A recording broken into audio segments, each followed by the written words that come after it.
예, 오늘은 우리가 찬송을 부를 때 반주 없이 우리의 목소리로만 하나님께 찬양을 드리도록 하겠습니다.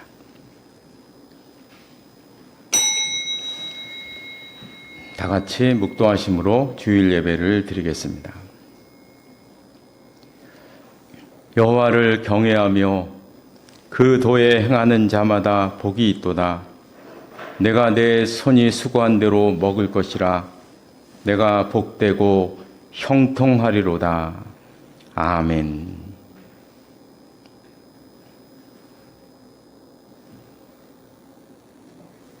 예.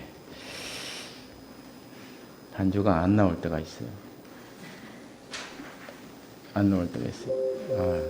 예. 됐습니다. 반주가 안 나오면 그런가 보다 하고 넘어가도 되겠습니다. 나오셨긴 나오셨네요. 예.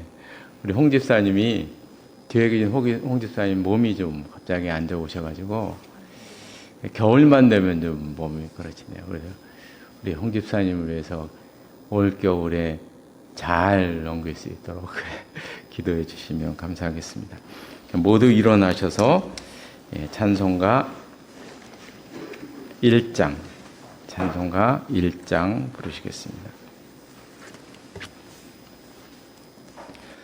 만복의 근원 하나님, 온 백성 찬송 드리고 저천사여 찬송하세. 찬송 성부 성자 성령 아멘.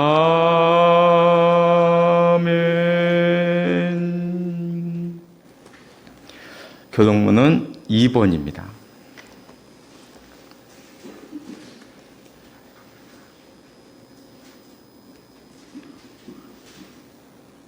교동문 2번 시편 2편 말씀입니다. 어찌하여 이방 나라들이 분노하며 민족들이 헛된 일을 꾸미는가? 세상에 그런 일이 일어나며 하나님들이 서로 꾀하여 여호와와 그의 기름 부음 받은 자를 대적하며 우리가 그의 된 것을 끊고 그의 결박을 벗어버리자 하는도다. 하늘에 계신 이가 웃으시며 주께서 그들을 비웃으시리로다. 그때 분을 바라며 진노하사 그들을 놀라게 하여 이르시기를 내가 나의 왕을 내 거룩한 산 시온에 세웠다 하시리로다. 내가 여호와의 명령을 전하노라. 여호와께서 내게 이르시되 너는 내 아들이라. 오늘 내가 너를 낳았도다. 내게 구하라. 내가 이방 나라를 내 유업으로 주리니 내 소유가 땅 끝까지 이르리로다. 아멘. 다 같이 사도신경으로 신앙 고백하시겠습니다. 나는 전능하신 아버지 하나님 천지의 창조주를 믿습니다. 나는 그의 유일하신 아들 우리 주 예수 그리스도를 믿습니다.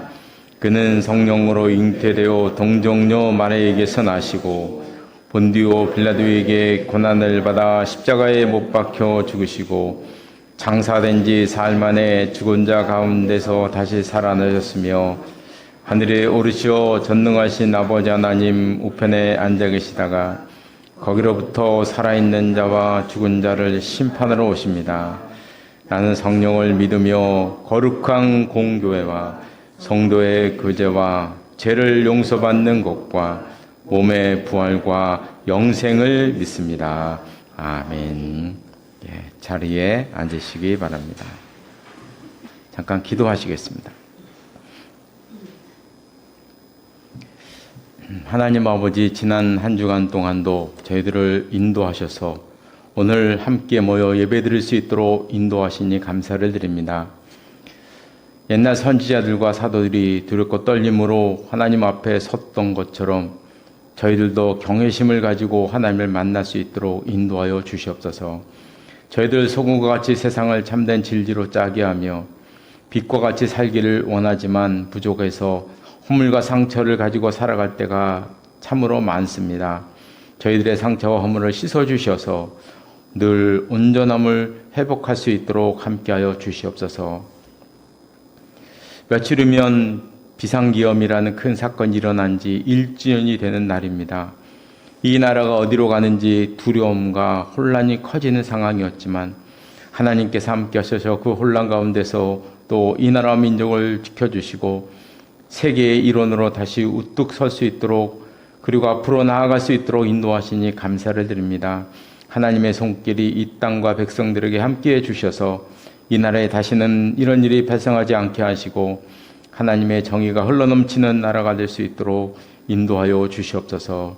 이 시간 또 말씀을 나누기를 원합니다. 하나님께서 말씀하시고 그 말씀을 양식 삼아 한 주간도 살아갈 수 있도록 주님 함께하여 주시옵소서. 예수님의 이름으로 기도드리옵나이다. 아멘.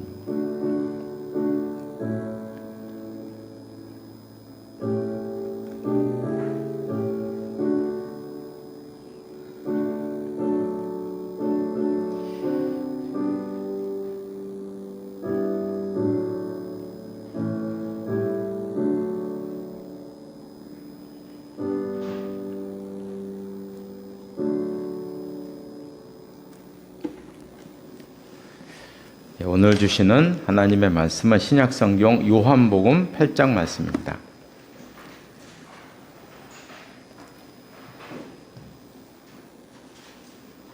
신약성경 159쪽입니다.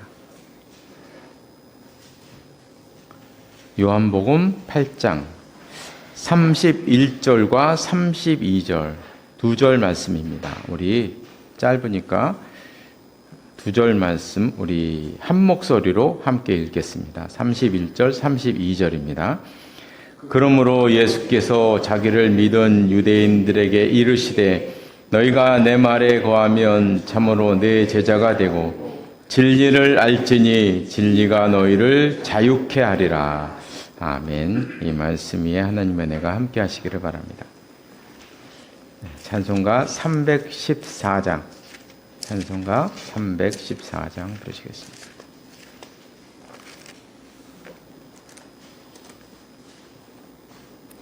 내 구주 예수를 더욱 사랑 엎드려 비는 말 들으소서. 내 진정 소원이 내 구주 예수를 더욱 사랑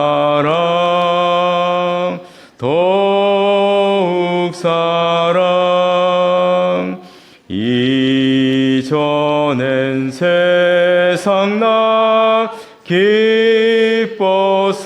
기뻤어도 지금 내 기쁨은 오직 예수.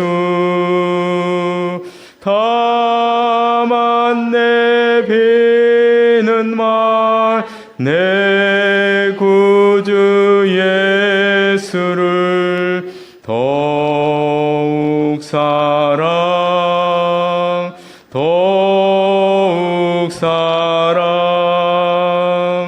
이 세상 떠날 때 찬양하고 숨질 때 하는 말 이것일세. 다만 내 비는 말 내 구주 예수를 더욱 사랑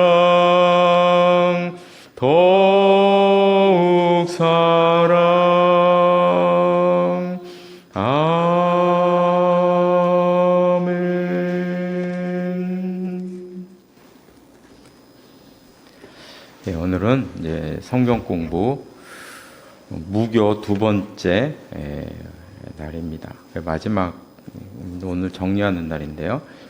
그래서 우리가 이제 지난달에 봤던 10월달 성경 공부 내용을 먼저 간단하게 보고 또 다음으로 넘어가도록 하겠습니다. 사실 천신신앙은 우리와 별로 상관이 없습니다. 생활 속에서 별로 상관이 없어요. 큰 일만 담당했기 때문에. 그런데 이제 이 무교는 뭐 큰일 아니고 뭐 왕즉위식 뭐 우리 백성들하고 상관이 있나요, 그렇죠? 별로 상관도 없는 그런 일들인데, 근데 이제 이 무교는 워낙 우리 생활 속에 밀접하기 때문에 우리가 이 무교에 대해서 아주 머리에 박히도록 얘기를 들으셔야 됩니다. 머리에 박히도록, 이게 도대체 무교의 정체가 무엇인가를 아는데 우리가 항상 신경을 쓰셔야 됩니다.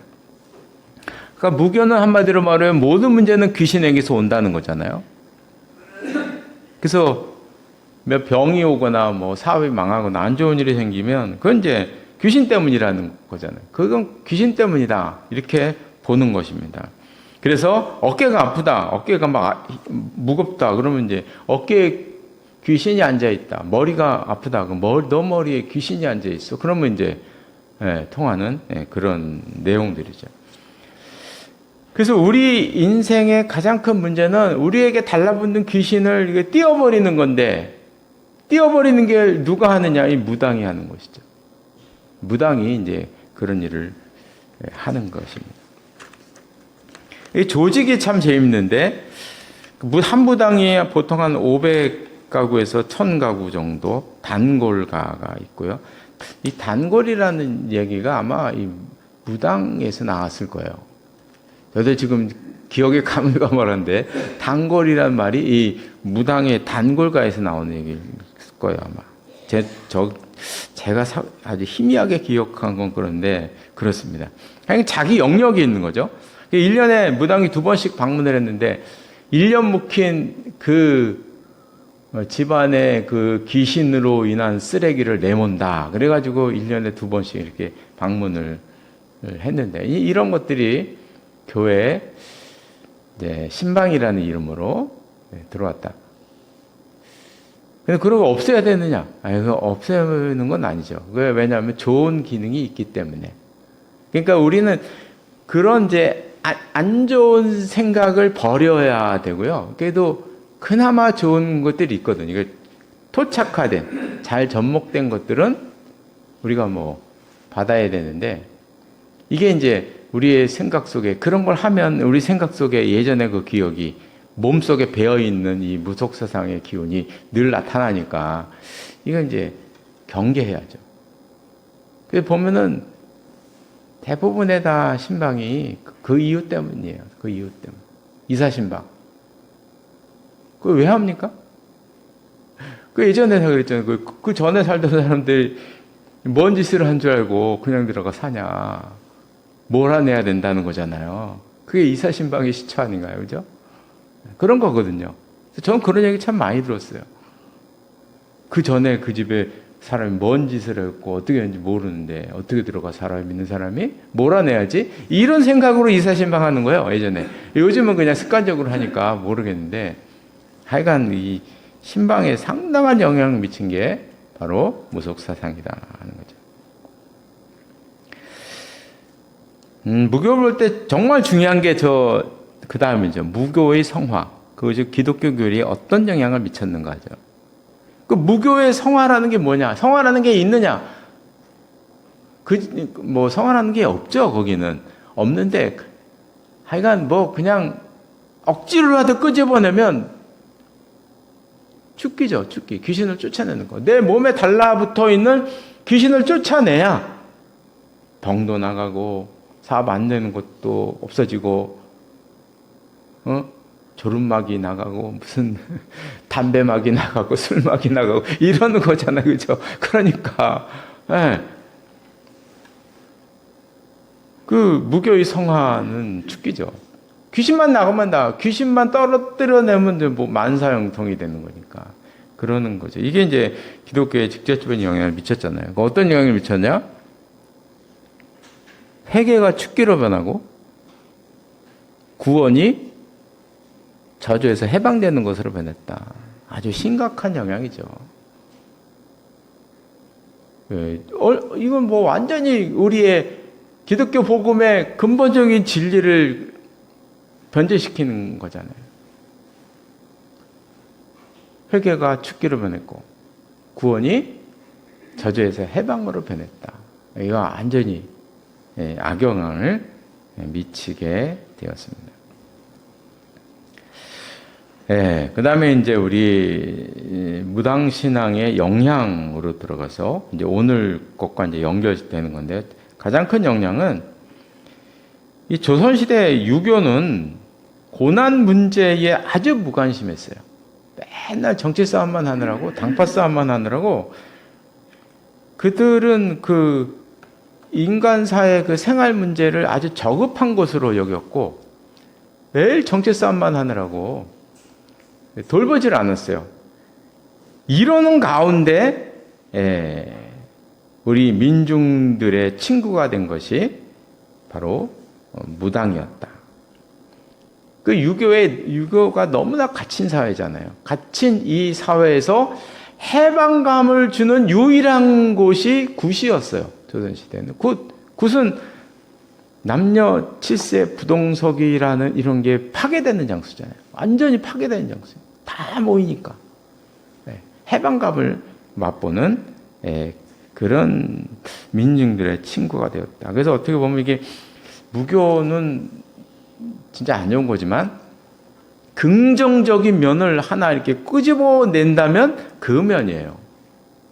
그들은 그래도 뭐 나쁜 건 많았지만 그 해방감을 주었다.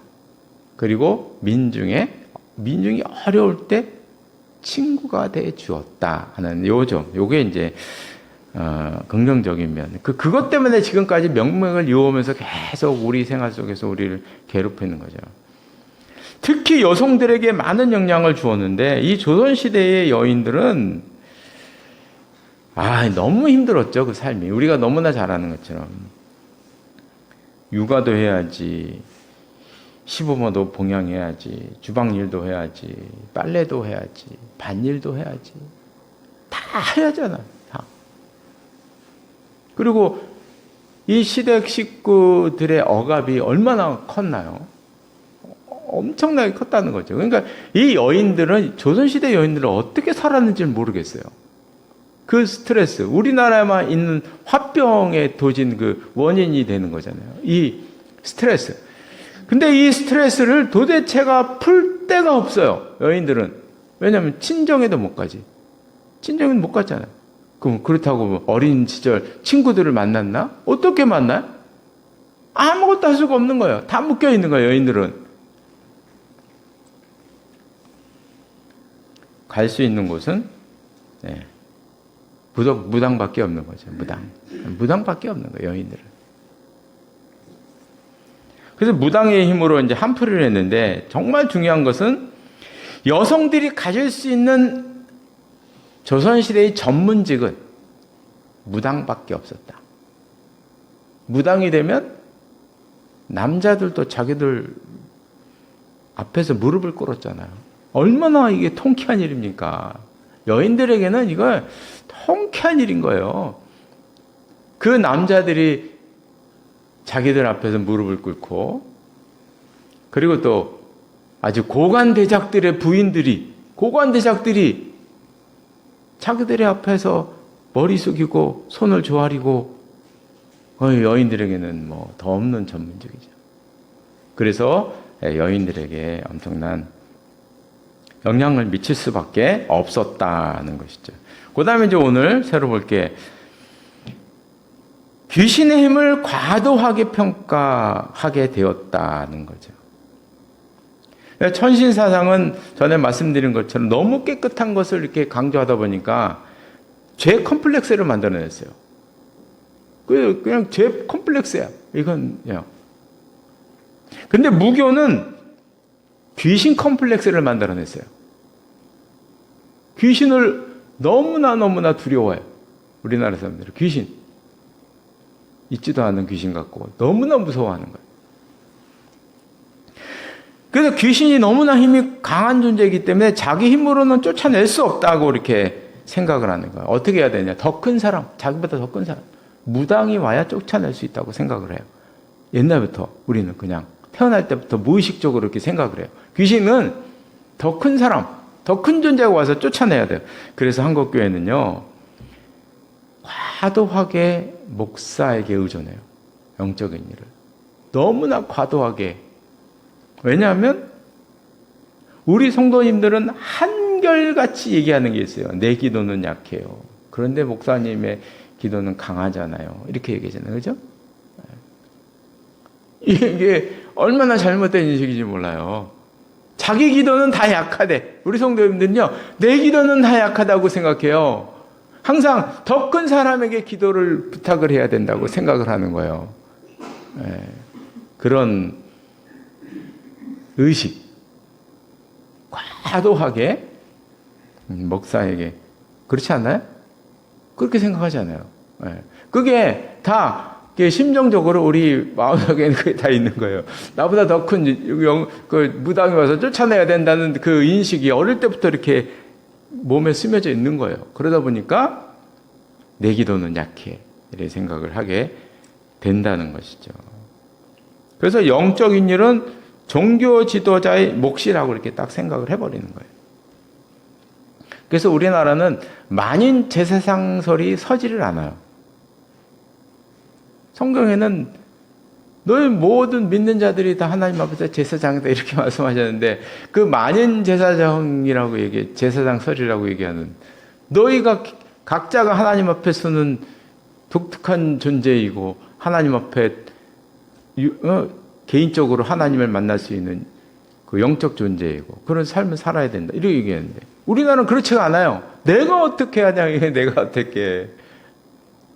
이렇게 생각을 한다는 거죠. 그러니까 만인 제사장설이 통하질 않아요. 통하질 않아요. 제사장은 목사님만이 제사장이지 어떻게 내가 이래 생각을 한다는 거죠.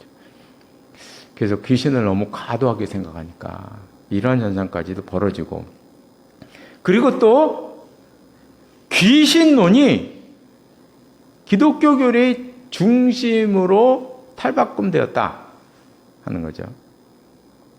그래서 이제 이 귀신론이 번성한 것은 이제 성락교회 김기동 목사라고 부르면 안 됩니다. 사실.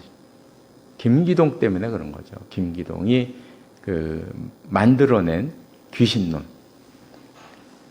그리고 뭐 그 영향을 받은 다락방. 그리고 예수 중심 교회. 이런 교회들이 제가 알기로는 그렇습니다. 예수 중심 교회가 귀신론이에요. 그게 다락방에서 나온 아류죠, 아류. 그렇게 되는 거라서 저는 이름은 예수 중심인데 아니에요. 들어가 보면 귀신 중심입니다. 귀신 중심. 무슨 예수 중심이에요? 귀신 중심이지. 그러니까 이런 귀신론이 교리의 중심으로 섰는데 이런 것들은 항상 어떤 이제 일이 벌어지냐면 성경에 귀신이 안 나오는 게 아니에요. 그렇죠? 안 나오는 게 아니에요. 나와요. 그런데 주변에 있는 것들이죠. 주변에 있는 것들. 그래서 퍼즐로 제가 가끔 설명을 하는데 퍼즐이 있잖아요. 여기 자리에 이걸 중앙이라고 생각을 하고 이 퍼즐의 중앙에 여기 자리에 이 주변에 있는 걸 갖다 이렇게 넣으면 어떻게 돼? 어떤 결과가 오는가? 우리는 다 해봤잖아요. 그죠? 주변에 있는 걸 여기다 딱 껴놓으면 모든 게 다 어그러지는 거예요. 모든 게 다 어그러지는 거예요. 하나 잘못 바꿔놓으면. 주변에 있던 귀신론을 가운데다 이렇게 갖다 놔버렸어요. 갖다 놔버리니까 모든 게 다 어그러지는 거예요. 아까 본 것처럼 회개가 취기로 변하고 구원이 해방으로 변하고 저주에서 해방으로 전부 다 모든 게 다 바뀌어버리는 거예요. 다. 그래서 이런 것을 구별할 때는 참 어려워요. 왜냐하면 성경에 있으니까 어려워요. 그럼 무슨 문제가 있느냐? 중요하지도 않은 우리의 생각을 안 하고 살아도 되는 그런 것들을 가운데다 갖다 놨다는 것이에요. 그러니까 모든 게 다 왜곡되어 버리는 이런 현상을 가지게 되었다는 거예요. 그래서 제가 오늘 주보에 김기동의 귀신론을 도표로 저는 김기동의 귀신론을요, 책을 사다가 한 3번 이상 읽었어요. 정독으로. 귀신론이 있어요. 김기동의 귀신론, 상중하, 3권. 전 3권을 갖다 놨다 3번 이상을 제가 정독을, 성경 찾아가면서 정독을 해서 도대체 이게 뭐라고 이렇게 난린가. 그래서 이제 읽어서 이렇게 해본 적이 있어요. 그러니까 여기 보면 이제 나와요. 주보에 보면. 성경의 그 관점은 간단합니다. 사람이 죽으면 믿으면 천국, 믿지 않는 사람은 지옥. 그래서 천국은 뭐 아브라함의 품이라기도 하고, 예수님께서 너가 나와 함께 낙원에 있을 거예요. 낙원이란 말도 표현하고 여러 가지로 표현하고 있죠. 그 천국의 상태. 그러면 이제 믿지 않는 사람은 지옥. 여기에 그 덧붙인 설명이 없어요. 깔끔합니다. 깔끔해요. 근데 이제 무속신앙의 대표적인 게 조상신. 다 이제 무속신앙의 관점은 다 조상신의 관점에서 가요. 이건 어떻게 됐냐? 사람의 죽으면 황천에 가는데 그 가운데 구천이 있어요. 그래서 아시는 것처럼 뭐 비명행사를 한다거나 아니면 무슨 일이 있어서 죽는다거나 뭐 이런 일들이 벌어지면 이 사람은 황천에 못 가고 구천을 떠돌아 다닌다는 거예요. 원한을 가지고 죽은 영혼들이 구천을 떠돌아 다니는 거죠. 떠돌아 다니다가 잘못 걸리면 막 그 사람한테 저주 퍼붓고 막 병 갖다 주고 뭐 이러는 거잖아요. 그죠? 이러는 거는 뭐 후손들이 뭐 묘자를 잘못 쓰면 막 그냥 저주를 한다거나 조상신 이런 이제 것을 가지고 있다는 거죠. 그럼 김기동의 귀신론은 무엇이냐? 우리나라 교회 안에서 일어나는 귀신론은 다 김기동의 귀신론을 따르고 있어요. 따르고 있다고 해도 과언이 아니에요. 보통 교회에서도 마찬가지예요. 영적으로 막 축기한다는 분들 다 김기동의 귀신론이에요. 그럼 김기동의 귀신론은 이 성경에 나와 있는 이 내세관과 조상신관을 짬뽕시킨 것입니다. 사람이 죽으면 믿는 사람이 죽으면 천국 간다고 얘기해요. 여기는 똑같아요. 그러나 믿지 않는 사람이 죽으면 어떻게 하느냐? 지옥 가기 전에 구천을 떠돈다는 거예요. 똑같아요. 네, 조상신관, 이 무속의 신관과 똑같습니다. 구천을 떠돈다는 거예요. 그래서 그 김기동의 귀신론 책 보고 그러면요, 그 축기하는 그게 이제 아주 많이 나오거든요. 그러면 이제 이렇게 물어봐요. 귀신에게 물어봐요. 넌 누구냐? 나는 네 할머니다. 넌 누구냐? 난 네 고모다. 이렇게 대답을 한대요. 많이 들어보셨죠, 그죠? 할머니가 귀신이에요. 고모가 귀신인 거예요, 귀신이. 그러면 언제까지 귀신이냐? 만약에 어떤 사람이, A라는 사람이 그 자연적으로 살다가 죽으면 80세에 죽는다고 생각, 80세가 자연생명이라고 생각하면, 근데 80세가 자연생명인데 이 사람이 40대에 죽었어요, 40에. 그러면 40년 동안 구천을 떠돈다는 거예요. 40년 동안 떠돈대요, 자연생명 될 때까지. 이 사람이 이제 이렇게 만들어낸 거죠. 그렇게 만들어내요. 그래서 이제 여기서 말하고 있는 이 사람들에 의하면 귀신은 누구냐? 불신자의 영혼이다. 라는 말도 안 되는 이론을 만들어낸 거죠. 귀신은 불신자의 영혼이래요. 불신자의 영혼. 이걸 만들어내놨어요. 그게 김기동의 귀신론이고, 성락교회, 무슨 뭐 다락방, 그리고 뭐 예수중심교회, 뭐 예수중심교회는 제가 100% 확신을 못 하겠어요. 듣기론 그랬는데 모르겠어요. 네, 이런 이제 교회들, 그리고 기도원에서 행하는 모든 것들, 그런 모든 것들의 귀신론의 기반에는 이게 깔려 있어요. 네, 말도 안 되는 얘기죠. 성경에서 귀신이 불신자 영혼인가요? 그런 성경 말씀이 어디 있어요? 그런 말씀이. 그런데 뽀젓이 그렇게 믿고 있어요. 뽀젓이. 그렇게 행하고 있어요. 다 기도원에서. 세상에. 이런 말도 안 되는 이론을 접목시켜가지고, 예, 귀신론이 뭐나 되는 것처럼 그렇게, 예.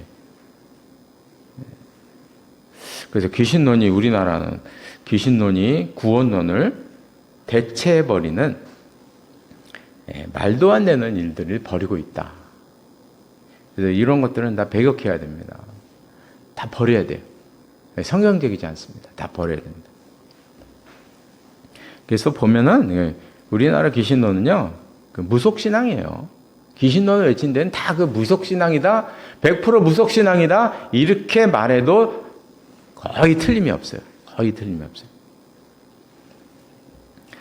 그 다음에 이제 파워 중심의 이제 사역이 중심이 되었는데요. 목회자의 자격을 우리가 따져보면 인격도 얘기할 수 있고, 사랑이 좀 많아야 된다 이렇게 생각할 수 있고, 아니면 성경에 대한 이해가 깊어야 된다. 이제 이런 이야기들이 있을 수 있잖아요. 근데 우리나라 한국교회 목회자 자격의 첫 번째는 말로는 인격이라고 얘기해요. 말로는. 그런데 첫 번째는 그거는 파워입니다. 능력이에요. 이건 지금도 마찬가지예요. 목회자가 되는 첫 번째, 우리 교회 담임 목사를 모시는 첫 번째 요건은 무엇이냐? 그 능력입니다. 파워예요, 파워. 대중을 꽉 눌러놓을 수 있는 능력, 카리스마가 있어야 돼요. 그거를 바라요. 그게 있어요. 파워 중심이 된다는 거죠. 이렇게 파워 중심이 되면 어떻게 되느냐? 윤리라는 건 없어지는 거예요. 파워에는 윤리라는 게 사라져요. 그래서 한국교회는 목회자가 윤리적인 죄를 져도요, 따라다니는 사람이 많아요. 왜? 그분에게는 파워가 있다는 거예요. 그분에게는 내가 뭔가를 느낀다는 게 찡하고 느껴진다는 거예요. 그러니까 윤리적인 죄를 지는 목사들이 많잖아요. 그래도 따라다니는 거예요. 왜 따라다녀? 제가 봐도 이해가 안 가요. 아니, 어떻게 저런 사람을 따라다니나? 이유는 하나입니다. 파워가 있다는 거예요. 파워가 1번. 문제가 있죠. 문제가 아주 심각합니다. 기도 내용은 자기 중심적이고 비윤리적입니다. 사람이 무당을 찾아가는 목적은요, 다 개인적인 일이에요. 작은 일, 거시적인 목적이라는 게 없어요. 나라 사랑을 위해서 무당 찾아가지 않고요. 민주주의를 위해서, 세계 평화를 위해서, 환경 보호를 위해서 무당을 찾아가지 않아요. 무당이 굿하다가 그 옆에 이 사람의 여러분 서로 사랑하십시오, 이렇게 말하지 않아요.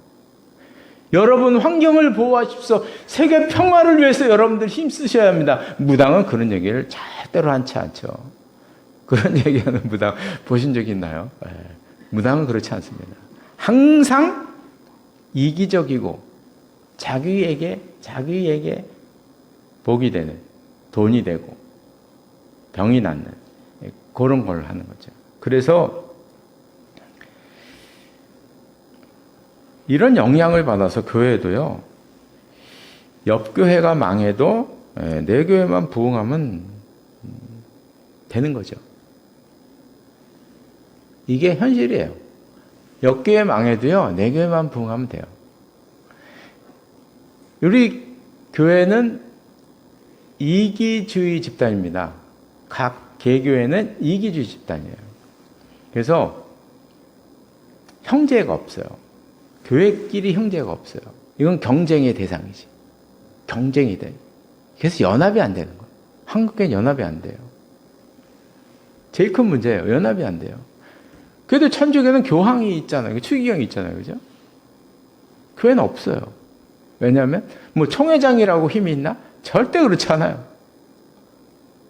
다 그냥 이기적이에요. 자기 교회만 잘하면 되니까.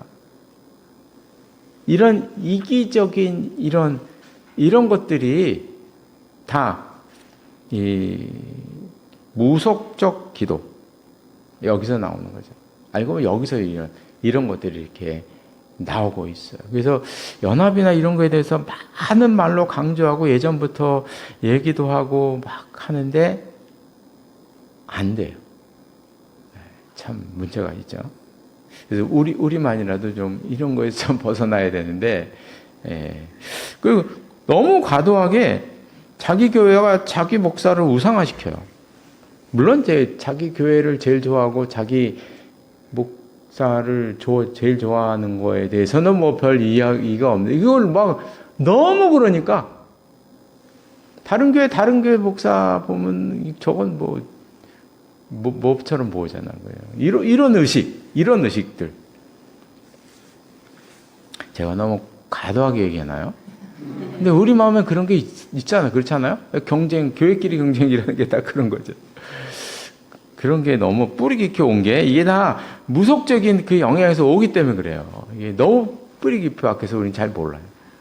그 다음에 이제 예배 만능주의가 무속은요, 모든 것이 굿으로 해결됩니다. 굿하면 모든 게 끝이에요, 끝.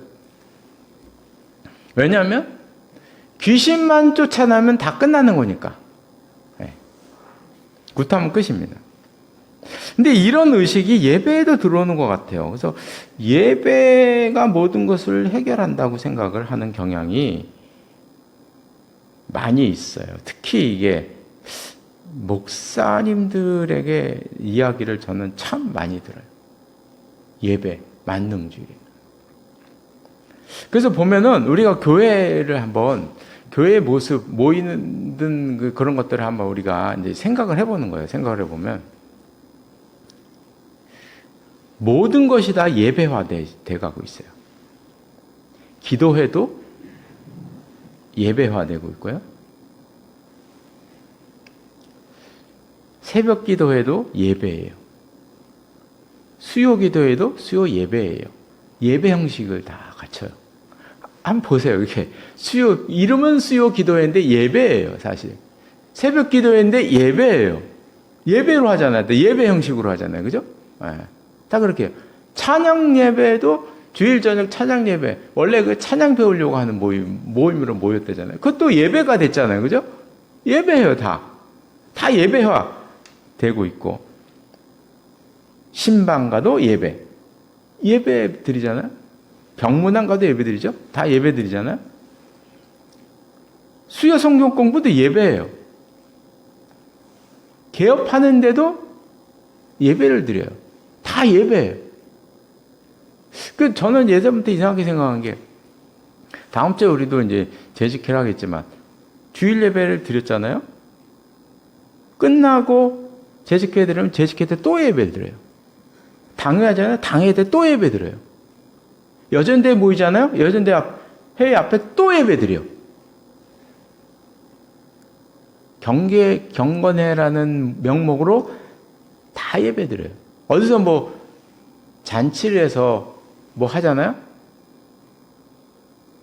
그냥 기도하고 밥 먹으면 되는데, 또 예배를 드려. 주일날 예배 드렸는데, 그 다음 바로 이어서 재직하는데 또 예배 드려. 그래서, 저는 예전부터, 지금 바로 예배 드렸는데, 왜 또 예배 드리지? 저는 늘 궁금하고 그랬어요. 근데 이렇게 배워보니까 우리 마음속에 예배 만능주의가 있는 거예요. 예배 만능주의. 그러니까 다 모든 게 다 예배화돼요. 다 예배예요. 그러니까 결과적으로는 어떻게 되느냐? 자유로움이 속박되는 거예요. 자유로움이. 그래서 교회 안에서 무슨 잔치를 한다 그러면 그냥 기도 한마디 하고 그냥 잔치를 하면 되잖아요. 그죠? 그런데 전부 다 끌어모아서 30분, 40분, 50분 먼저 예배를 드리니. 그럼 잔치 분위기가 싹 없어지는 거예요, 제가 볼 때는. 경건한 잔치가 되는 거예요. 잔치면 잔치인데 경건한 잔치가 돼버려요. 그러니까 이런 것들이 전부 다 하다 보니까 이게 다, 그게 이제 뭔가가 이렇게 자유가 좀 사라지고 즐거움 이런 게 사라지고 자꾸 이렇게 속박되는 느낌. 우리도 모르게 이렇게 경건해라는 이름으로 다 이렇게 속박되고 있다는 것이죠. 이게 예배 만능주의가 가져온 결과다라고 이렇게 보기도 한다는 것이죠. 그래서 저는 이제 재직해 드릴 때 경건에 안 드리는 거예요. 예배 드리는데 뭐 바로 재직하는데 뭐 또 예배를 또 드려요. 그렇잖아요. 그냥 기도 한마디 하고 그냥 바로 회의인데 뭘 또 그냥 바로 시작하면 되는 거지. 이런 생각이 있습니다. 그 다음에 이제 오늘 마지막으로 5번째. 그래서 이제 무교 사상으로 인한 이 기복 사상과 참신앙은 어떤 차이가 있느냐. 아주 간단합니다. 예전에 제가 이 도식은 꼭 기억을 하셔야 돼요. 기복신앙과 참신앙을 구별할 수 있는 게 뭐냐. 이 도식에서 나타나죠. 기복신앙은 항상 내가 중심입니다. 내가 중심이에요. 하나님은 내 뜻에 맞춰야 돼요. 그래서 내가 기도를 하잖아요. 하나님의 뜻이 바뀌어서 내 뜻에 맞춰져야 돼요. 이게 기복신앙입니다. 내 기도를 응답해야 돼, 하나님은. 하나님이 뭐야? 내 기도를 응답해야 돼. 내 기도 제목 응답하지 않으면 그건 안 되는 거예요. 아파트 몇 동 몇 호 당첨하게 해 주십시오. 그럼 당첨시켜야 돼. 그게 그 기도의 목적이 하나님의 뜻을 바꿔서 내 뜻에 맞추는 게 기복신앙의 기본이라는 거죠. 그래서 이 신의 뜻을 바꿔서 내 뜻에 맞춰야 되잖아요. 그럼 어떻게 하느냐? 중요한 거는 정성을 보여야 돼, 나는 신에게 정성을 보여야 돼, 하나님께. 정성을 드려야 돼, 정성.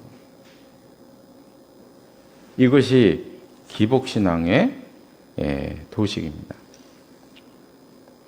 그래서 정성을 많이 드려야 된다고 생각을 하잖아요. 목욕제기도 해야 되고, 삼천배도 해야 되고, 기도도 많이 해야 들어진다고 생각해요.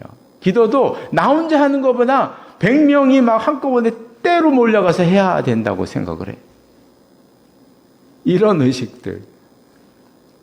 나 혼자의 기도는 약해. 한 100명이 기도를 해야 돼. 때로 몰려가야 된다는 거지.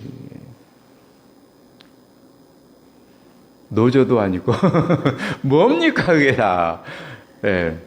기도를 많이 하고 세게 해야 된다고 생각하잖아요. 왜냐하면 하나님의 보좌를 움직이려면. 그럼 하나님의 보좌를 움직이는 기도를 해야 된다. 한번 도대체 하나님 보좌를 왜 움직여야 되나 우리가요? 그 하나님 보좌를 움직인다는 게 무슨 의미인가요? 하나님의 뜻을 바꾸어서 내 뜻을 관철시키려고 하는 거잖아요, 그게. 그런 기도는 평생에 한두 번 해야 되는데 우리 노다지예요, 노다지 보좌를 움직이려고. 헌금에도 나타나는 거예요, 이것들 다. 정성을 제1번으로 생각하는 거예요, 무속신앙은. 그래서 1000번제라는 것도 드리잖아요. 1000번제. 정말 이거는 무속에서 나온 겁니다. 절대 성경적인 거 아니에요. 그 전에 이제 어느 분이 1000번제를 하시더라고요. 예전에 교회에요. 맨날 1000원짜리 한 장을 봉투에 넣어서 예배 드릴 때마다 다 드리는 거예요. 1000번을 드린다. 그럼 100만 원이잖아요. 제가 이제 여쭤봤어요. 목사님, 집사님, 그냥 100만 원 한꺼번에 드리지 아니면 뭐 10만 원씩 10번 이렇게 매달 드리면 되지 않나 이렇게 매번 1000원씩 지나가면서 제가 상처받으시면 또 안 되니까 물어봤어요. 그랬더니 근데 어느 기도원에 가서 들으신 거예요. 그런 얘기를 하시더라고요. 100만 원 한 번 드리는 것보다 1000원짜리 1000번 드리는 게 하나님께 정성이 간다는 거예요. 세상에. 이런 의식. 정성. 뭐 정성이 중요한 건 중요하지 않다는 건 아닌데요. 너무 과도한 이런 것들 다 무속적인 의미를 가지고 있다는 것을 우리 성도님들이 기억을 하시고요. 참신앙은 이제 반대이죠. 중심이 하나님에 있는 거죠. 그래서 나의 기도는 첫 번째 나의 기도의 목적은 하나님의 뜻을 찾으려고 하는 거예요. 주님의 뜻은 어디에 있습니까?를 찾는 게 이제 목적인 거죠. 뜻이 다르다고 생각하면 내 뜻을 바꿔야죠. 기도해서 바뀌는 건 나의 뜻이 돼야죠. 하나님의 뜻을 바꾸려고 하면 문제가 있는 거죠. 물론 평생에 아까 말씀드린 것처럼 한두 번은 너무나 급하고 힘들 때는 우리가 한나의 기도 이런 기도를 할 수가 있겠죠. 히스기야의 기도 이런 거 할 수가 있겠죠. 그런데 그냥 그거는 평생에 한두 번 있는 것이고, 내 기도를 통해서 하나님의 뜻을 우리가 알려고 하고, 하나님의 뜻이 내 뜻과 다르면 나의 뜻을 바꿔서 하나님 뜻에 맞추려고 하는 이런 의식을 갖는 게 참신앙인 거죠. 이게 참신앙입니다. 이렇게 내가 하나님의 뜻을 맞추고 해서 기도를 많이 하면 할수록 하나님의 뜻에 더 가까이 가야 되는 거예요. 내 뜻이 더 강해지면 안 되는 거죠. 기도하면 할수록 하나님의 뜻에 더 가까이 가야 되는 거예요. 이게 이제 참신앙인 거죠. 그래서 이 참신앙에서 중요한 것은 무엇이냐? 정성이 아니에요. 말씀에 대한 응답이죠. 진짜 중요한 것은 말씀에 대한 응답이 돼야 되는 거예요.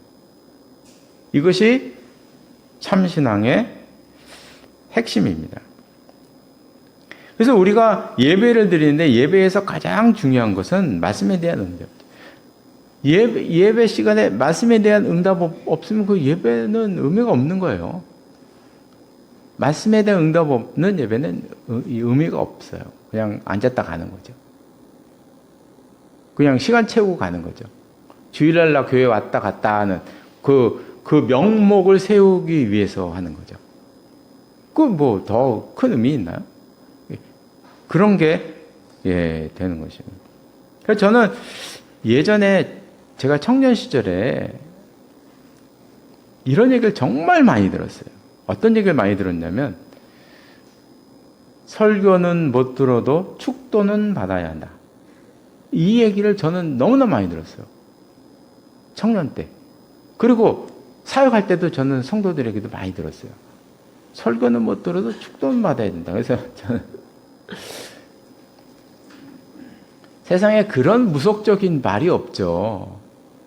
물론 이제 이런 의미는 있어요. 그래도 늦어도 주일날 그래도 예배 한번 와서 우리 성도들 보고 목사님 한번 얼굴 보고 이렇게 왔다 가는 의미는 있어요. 그 의미 빼고는 없는 거죠.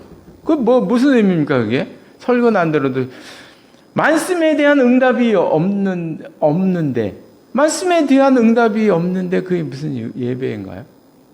그게 뭐가 그렇게 중요한 건가요? 그래서 미국 교회는요, 축도 안 하는 게 많아요. 축도 안 하는 게 많습니다. 그러니까 문제가 있죠.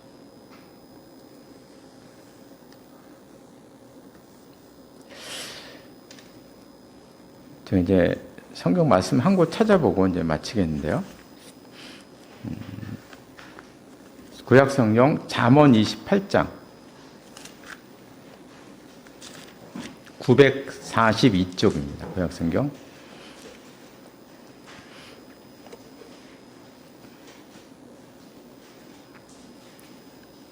잠언 28장 9절 말씀.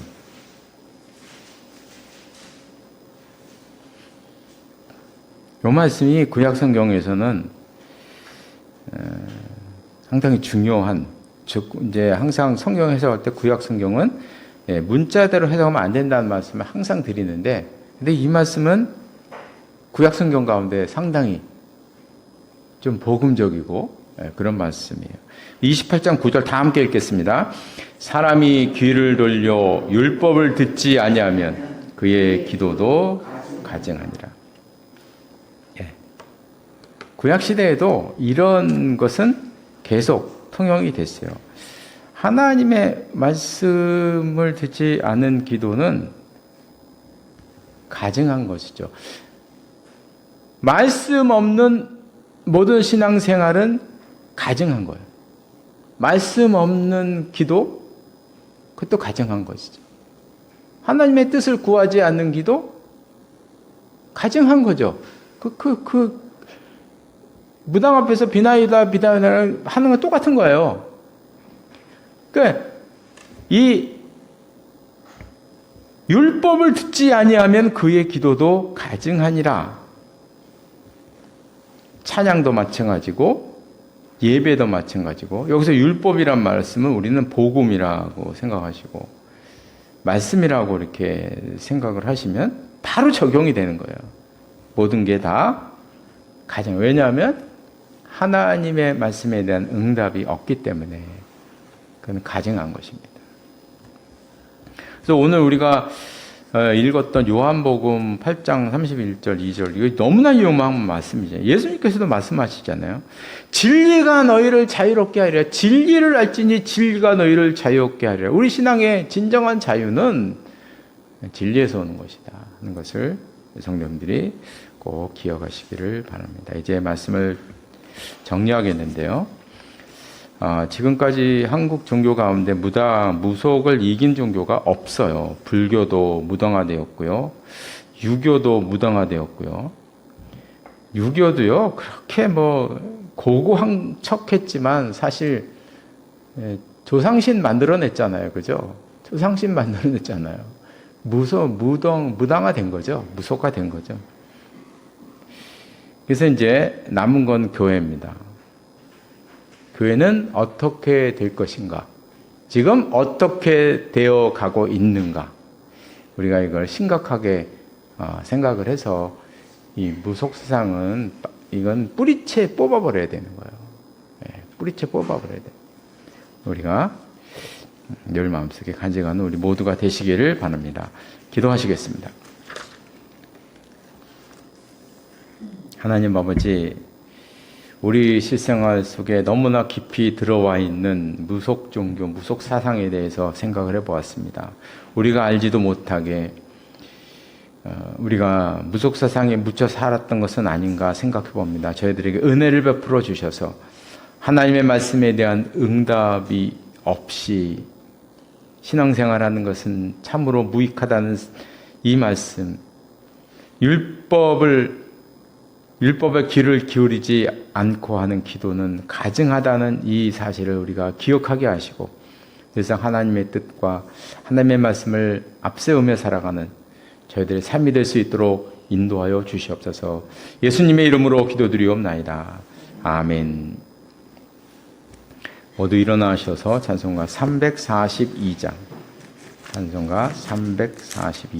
부르시겠습니다. 너 시험을 당해 죄 짓지 말고 너 용기를 다해 곧 물리치라.